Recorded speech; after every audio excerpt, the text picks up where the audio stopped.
ಅಡುಗೆ ಮನೆಯ ಕೆಲಸ ಹಗುರವಾಗಲು ಈ ಟಿಪ್ಸ್ ತಿಳಿಯಲೇಬೇಕು.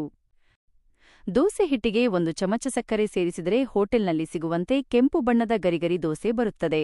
ಸಾರಿಗೆ 1 ಚಮಚ ತುಪ್ಪ ಅಥವಾ ಹಾಲಿನ ಕೆನೆ ಕ್ರೀಮ್ ಸೇರಿಸಿದರೆ ಖಾರ ಕಡಿಮೆಯಾಗುತ್ತದೆ. ಕಾಯಿ ಚಟ್ನಿ ನೀರಾದರೆ ಸ್ವಲ್ಪ ಹುರಿಗಡಲೆ, ಪುಟಾಣಿ ಪುಡಿ ಸೇರಿಸಿ ಗಟ್ಟಿಗೊಳಿಸಿ. ಬಿಸ್ಕತ್ತು ಮೆತ್ತಗಾಗಿದ್ದರೆ ಅದನ್ನು ಫ್ರಿಡ್ಜ್ನಲ್ಲಿ ಸ್ವಲ್ಪ ಹೊತ್ತು ಇಟ್ಟರೆ ಮತ್ತೆ ಕುರುಕುರಾಗುತ್ತದೆ. ಹೆಸರುಬೇಳೆ ಅಥವಾ ತೊಗರಿಬೇಳೆಯನ್ನು ಸ್ಟೋರ್ ಮಾಡುವ ಮುನ್ನ ಸ್ವಲ್ಪ ಹುರಿದು ಇಟ್ಟರೆ ಹುಳು ಆಗುವುದಿಲ್ಲ. ತುಪ್ಪ ದೀರ್ಘಕಾಲ ತಾಜಾವಾಗಿರಲು ಅದಕ್ಕೆ 1 ಸಣ್ಣ ಬೆಲ್ಲದ ಚೂರು ಅಥವಾ ಲವಂಗ ಹಾಕಿಡಿ. ಇಡ್ಲಿ ತಟ್ಟೆಗೆ ಎಣ್ಣೆ ಸವರುವ ಬದಲು ಒದ್ದೆ ಬಟ್ಟೆ ಹಾಕಿ ಹಿಟ್ಟು ಹಾಕಿದರೆ ಇಡ್ಲಿ ಹಗುರವಾಗಿ ಬರುತ್ತದೆ ಮತ್ತು ಪಾತ್ರೆ ತೊಳೆಯುವುದು ಸುಲಭ. ಪಾತ್ರೆ ತಳ ಹಿಡಿದರೆ ಅದಕ್ಕೆ ನೀರು ಮತ್ತು ಅಡುಗೆ ಸೋಡಾ ಹಾಕಿ ಕುದಿಸಿ. ಸೇಬು ಕತ್ತರಿಸಿದಾಗ ಕಪ್ಪಾಗದಂತೆ ನಿಂಬೆ ರಸ ಸವರಿ.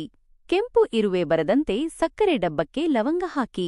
ಫ್ರಿಡ್ಜ್ನಲ್ಲಿ ಕೆಟ್ಟ ವಾಸನೆ ಬರುತ್ತಿದ್ದರೆ 1 ಸಣ್ಣ ಕಪ್ನಲ್ಲಿ ಅಡುಗೆ ಸೋಡಾ ಅಥವಾ ಅರ್ಧ ಕತ್ತರಿಸಿದ ನಿಂಬೆಹಣ್ಣನ್ನು ಇಡಿ. ಅನ್ನ ಉದುರುದುರಾಗಿ ಬರಲು ಅಕ್ಕಿ ಕುದಿಯುವಾಗ 1 ಚಮಚ ಎಣ್ಣೆ ಅಥವಾ ಕೆಲವು ಹನಿ ಲಿಂಬೆ ರಸ ಹಾಕಿ. ಶುಂಠಿ ಬೆಳ್ಳುಳ್ಳಿ ಪೇಸ್ಟ್ ಮಾಡುವಾಗ ಸ್ವಲ್ಪ ಎಣ್ಣೆ ಮತ್ತು ಉಪ್ಪು ಸೇರಿಸಿದರೆ 1 ತಿಂಗಳು ಕೆಡುವುದಿಲ್ಲ. ನಮ್ಮ ಕಿರುನಗೆ ಚಾನೆಲ್ಗೆ ಸಬ್ಸ್ಕ್ರೈಬ್ ಆಗಿ ಅಡುಗೆ ಮನೆಯ ಮಾಸ್ಟರ್ ಆಗಿ.